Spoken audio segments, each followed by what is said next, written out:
primeiro princípio é que você não deve se enganar e que você é a pessoa mais fácil de se enganar.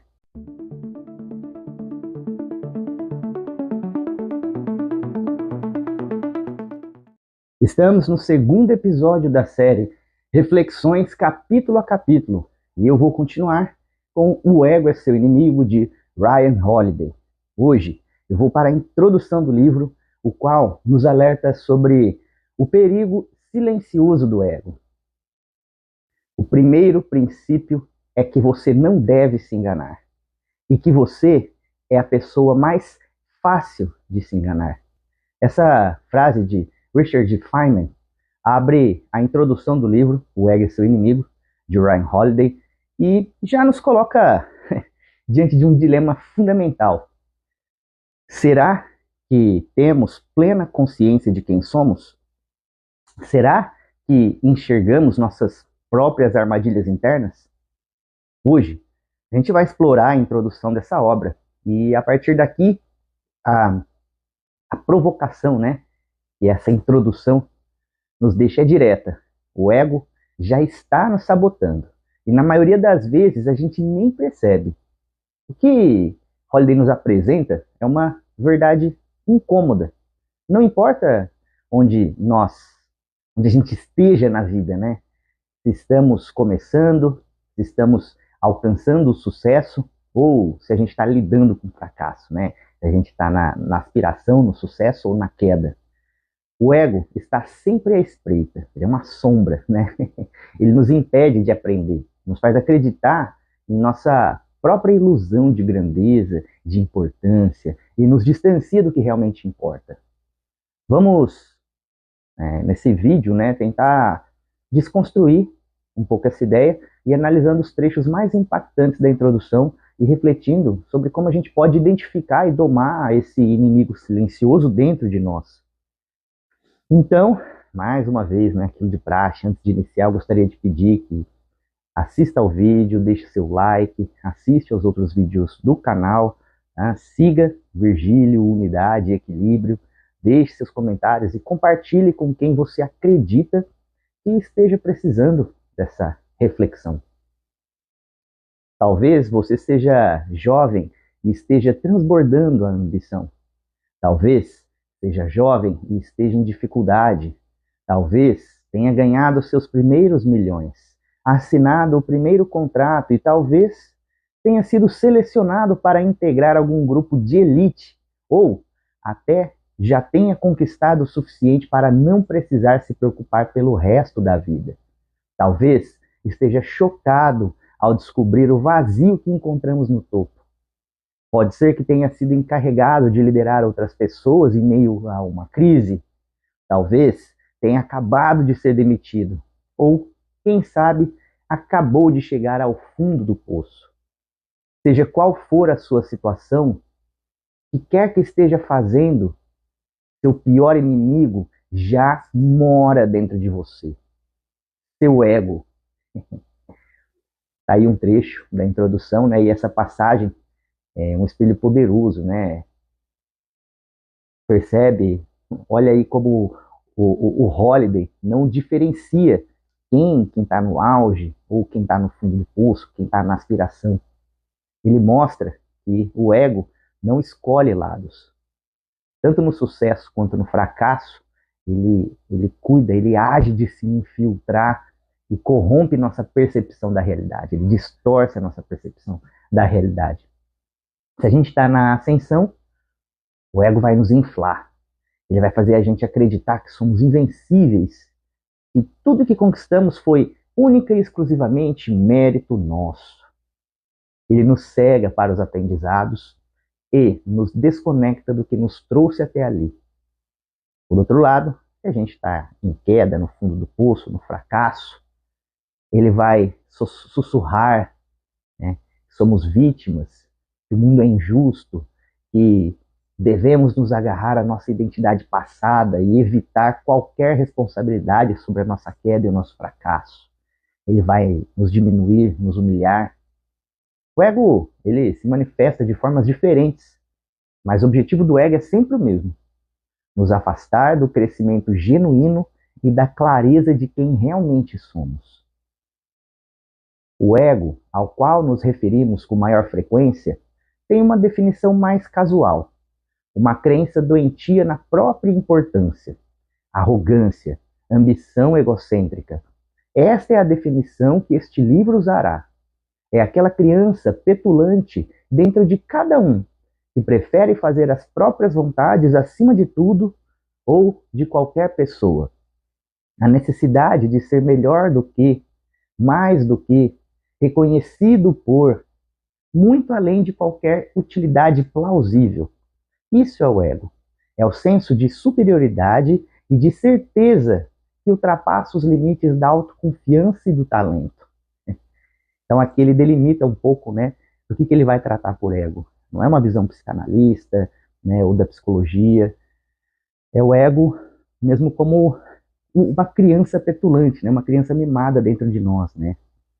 Bom, Platão dizia que a pior forma de ignorância é a gente acreditar que já sabe de tudo. E o ego, ele opera exatamente assim. Ele constrói uma identidade inflada e nos convence de que não precisamos mais aprender, de que somos superiores aos outros, de que estamos ou de que temos tudo sob controle. Mas se a gente olhar os grandes pensadores da história, né, de Sócrates a Marco Aurélio, a gente vai ver um padrão. Os verdadeiros sábios são aqueles que se mantiveram humildes, permaneceram humildes e reconheceram sua ignorância, né? Que estão sempre prontos para aprender, evoluir. E aí, o ego, ele quer nos afastar dessa humildade, porque ele se alimenta da ilusão de controle, da necessidade de reconhecimento e da busca constante por validação externa. Né? O ego é um impulso muito forte, que fica carregando a gente, né? Se o ego é a voz dizendo que somos melhores do que de fato somos, é possível chegar à conclusão de que ele inibe o verdadeiro sucesso ao nos impedir de realizar uma conexão direta e honesta com o mundo à nossa volta. Essa frase é fundamental do trecho da introdução, porque nos convida a um desafio. Será que a gente está realmente conectado com a realidade, né? Ou a gente vive, performa numa narrativa que a gente cria para nós mesmos? Será que a gente está dentro dessa armadilha? Pense em quantas vezes deixamos de ouvir feedbacks porque achamos que já sabemos o suficiente. Quantas vezes evitamos desafios porque temos medo de falhar e comprometer a nossa autoimagem ou a nossa imagem com o outro. Quantas vezes nos preocupamos mais em parecer bem-sucedidos do que realmente construir algo significativo? Isso é muito, eu vejo muito isso por aí e também faço muito isso, né? O ego nos afasta da vida real. Ele coloca a gente dentro de uma bolha, onde a gente só ouve o que a gente quer. A gente só vê o que vai confirmar a nossa crença, a nossa convicção. E a gente ignora tudo que pode desafiar a nossa visão de mundo, que vai contrariar a gente. Se a gente quer crescer, a gente precisa romper essa bolha. A gente precisa se abrir para a crítica, para o aprendizado, para o desconforto, né? Aquele desconforto que leva ao crescimento. E eu te pergunto, quantas decisões da sua vida foram tomadas pelo seu ego e não por você? Eu quero dizer, esse ego que você, essa visão, essa imagem que você criou de si mesmo. Quantas vezes você deixou de agir por medo de parecer fraco, né? E aí deixou sua autenticidade de lado? Quantas oportunidades você perdeu porque estava mais preocupado em proteger a sua imagem do que em aprender? O ego não é algo que a gente elimina, impossível, mas é algo que a gente precisa vigiar constantemente, controlar constantemente, porque o ego ele sempre está ali, sussurrando no fundo da sua mente e tentando te desviar do seu caminho. Só que cabe a nós, né? Só cabe a nós decidir se a gente vai escutar esse ego ou se a gente vai enfrentar, dominar esse ego.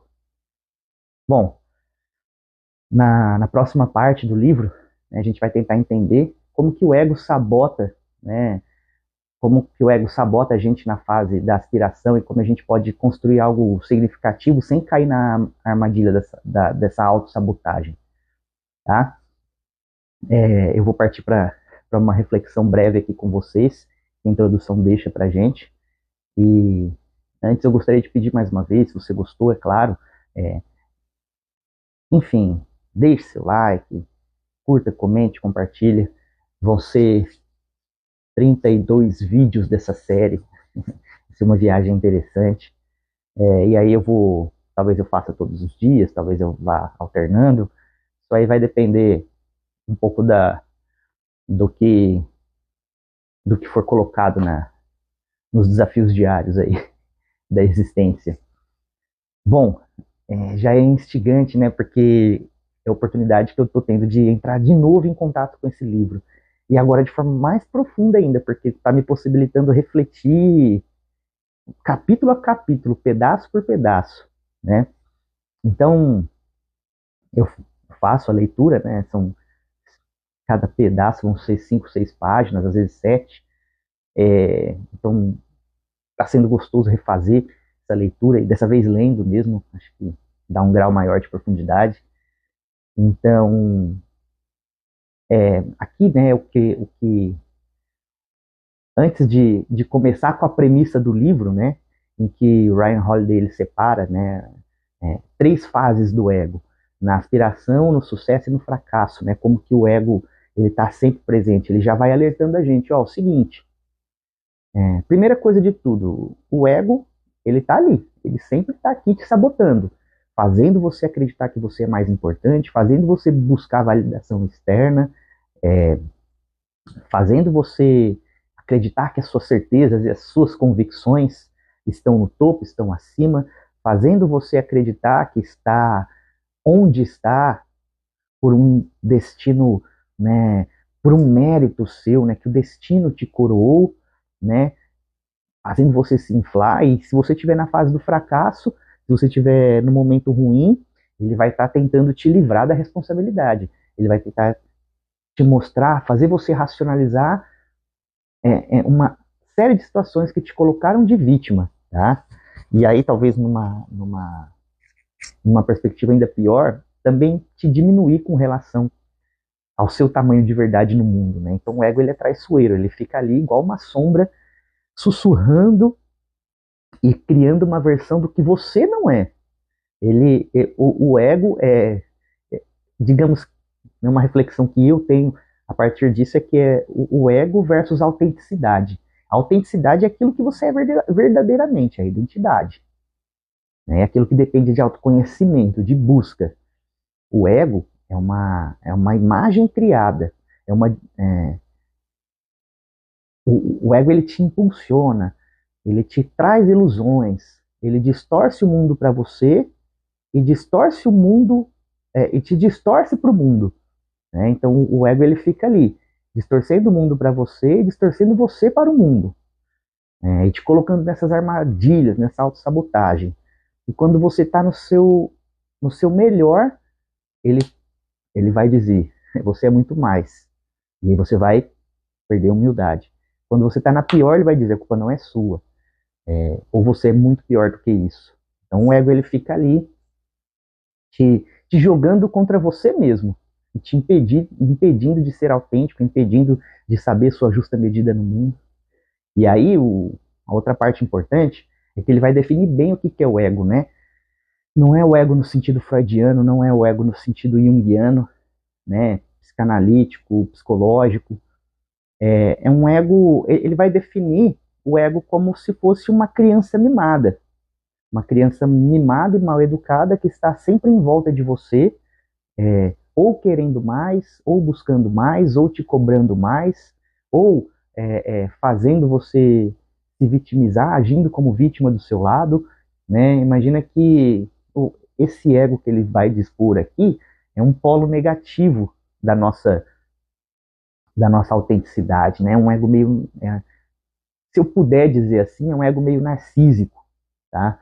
Se eu não estiver incorrendo a um erro ou incorrendo a a fazer vocês caírem no erro, eu acho que eu posso dizer que é uma coisa um pouco narcísica, né? Esse ego aí. E aí ele vai colocar aqui, olha, cuidado, você está vivendo a sua vida ou você está vivendo uma narrativa que foi criada sobre você.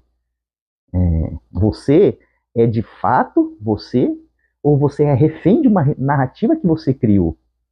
Isso aí é bastante importante. Quando a gente é jovem, a gente faz bastante isso.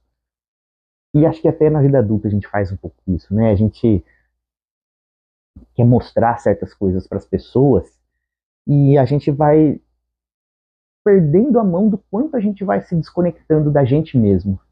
A gente quer mostrar que a gente, não sei, tem um padrão de vida, ou que a gente conseguiu algumas coisas, ou alguma coisa sobre nossa família. A gente quer essa vontade de mostrar, né, algo bom sobre nós para os outros, vai colocando a gente numa narrativa que depois a gente, será que consegue sustentar?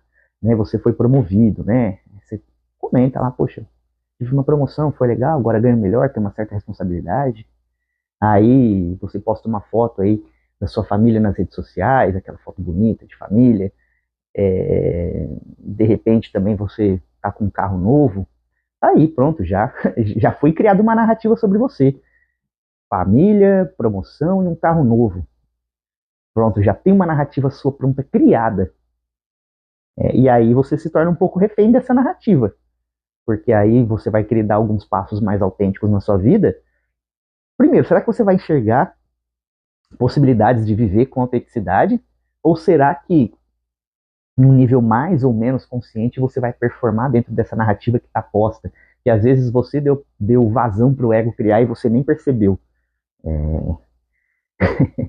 E aí é um fio que a gente pega e se não tomar conta, a gente nunca mais solta, nem percebe que pegou esse fio, nem percebe que está vivendo uma vida totalmente fora da autenticidade. E aí eu acho que essa é a grande, acho que essa é a grande fumaça, a grande neblina, a grande bruma, melhor dizendo, né?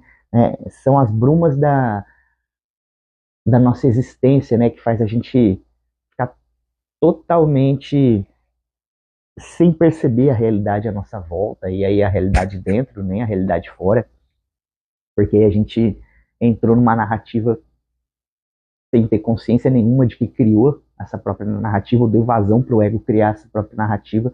De repente você tem que performar dentro dessa narrativa, porque as pessoas passam a te olhar com esses olhos e te cobrar em cima dessa narrativa, e aí a hora que você vê, você já está muito longe de si, muito longe do que você é mesmo, da sua autenticidade, do seu autoconhecimento. A sua saúde mental já está indo pro caos e você só está aí vivendo uma vida que você nem sabe direito se é sua. Eu acho que isso acontece com muitas pessoas e eu acho que talvez você já tenha se dado conta disso em algum momento, talvez você não tenha se dado conta disso. Então eu acho que essa é o ponto aqui que o Ryan Holiday ele quer tocar nessa introdução. Ele já vai alertar, ó, o ego faz isso com você, cara. E aí durante o livro ele vai mostrar como o ego faz isso com as pessoas, ou como o ego atua com as pessoas na fase da aspiração, na fase do sucesso, na fase do fracasso, e ele vai dar exemplo de homens e mulheres que foram dominados pelo ego, ou que dominaram o ego. Ele vai dar muitos exemplos legais, eu quero trazer todos eles aqui para você. Vai ser uma jornada longa, talvez de um mês, talvez um pouco mais, mas a gente vai terminar isso aqui, tá certo? Muito obrigado e confie na jornada.